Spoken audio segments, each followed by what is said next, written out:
আজকে কল্যাণী গিয়ে কি কি ঠাকুর দেখলাম, সাথে কেমন ভিড় ছিল, সাথে কি কি খাওয়া দাওয়া করলাম, হঠাৎ করে আবার গাড়ি কি হয়ে গেল, সবটাই থাকবে এই ব্লগে, তোমরা দেখতে থাকো। হাই, আমি Nandini, welcome back to my YouTube channel. তো আমরা যাবো আজকে কল্যাণী ঠাকুর দেখতে, আর আমরা কিন্তু নিজেদের গাড়িতে করেই যাবো। যাই হোক, গাড়ির মধ্যে কিন্তু বসে পড়লাম, আবার কিন্তু বাজারে এসে নামিয়ে পড়লাম, কারণ আমার সাথে একটা বৌদি যাচ্ছে, সেই বৌদি আবার গাড়িতে উঠতে পারে না, তাই কিন্তু হজমোলা নিতে আসলাম। যাই হোক, রাস্তাতে যেতে যেতে কিন্তু প্যান্ডেল দিয়ে পেলাম একটা, মাঝ রাস্তায় যাই কিন্তু আবার দাঁড়াতে হয়েছিল। দুঃখের কথা আর কি কই তোমাকে, গাড়ি চালাতে চালাতে সে আর হর্ন বাজতেছে না, যেই কারণে কিন্তু একটা গ্যারেজে দাঁড়াতে হলো গাড়িটা ঠিক করানোর জন্য।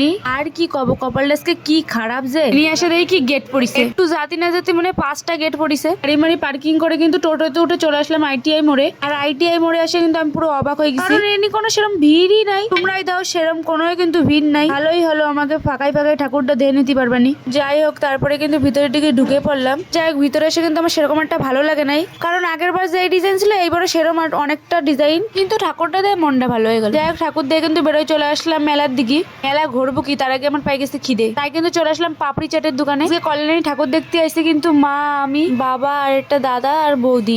প্রথমে কিন্তু ঘুগনি খাই নিলাম। আজকের কপালটা সত্যিই ভীষণ খারাপ, ঘুগনি খাতে গিয়েও সে জামাই ফেলাই দিয়েছি, জীবনে কোনোদিনও জামাই ফেলাই নাই। ঘুগনিটার কিন্তু টেস্ট ছিল ভালো। তারপরে খাইছিলাম পাপড়ি চাট, ওটারও টেস্ট ভালো ছিল কিন্তু বেশি টক হয়ে গেছিল। তারপরে খাইছিলাম কিন্তু ফ্রাই মোমো, যেটার টেস্টও মোটামুটি ভালো হয়েছিল। ফার্স্টে মার কাছ থেকে রিভিউ নিয়ে নিলাম, তারপর কিন্তু আমি একটু খাইয়ে দেখলাম। কিন্তু আরেকটা প্যান্ডেলে ঠাকুর দেখতে যাচ্ছি, আর এই লাইটটা আমার ভীষণ ভালো লাগছে। এই দেখো, প্যান্ডেলের সামনে কিন্তু চলেও আসলাম, আর ভিতরে ঢুকে কিন্তু ঠাকুরটাও দেখে নিলাম। আজকে আসে কিন্তু ভালোই করলাম, কোনো ভিড় ভাট্টা নাই, ভালোই ঠাকুর দেখতে পাচ্ছি। এবার কিন্তু যাবো রথতলা ঠাকুর দেখতে। আসে দেখি কত দূরিতে লাইন পড়িছে, বাবা লাইনেও দাঁড়াই পড়িছি। তোমরা একবার দেখো কত দূরিতে লাইন পড়িছে, আর এতক্ষণ ঠাকুর দেখছি কোনো জায়গায় লাইন পড়ে নাই, আর এই জায়গাটা কি লাইন পড়িছে বাবা রে। আর এই প্যান্ডেলটা দেওয়ার পরে কিন্তু আমি পুরো অবাক হয়ে গেছি, কারণ এত সুন্দর প্যান্ডেলটা হয়েছে, সেই হয়েছে প্যান্ডেলটা সেই। কল্যাণী প্যান্ডেলের তো কিন্তু এই প্যান্ডেলটা সবচেয়ে সুন্দর হয়েছে। ঠাকুরটা দেখো তোমরা একবার কত সুন্দর হয়েছে।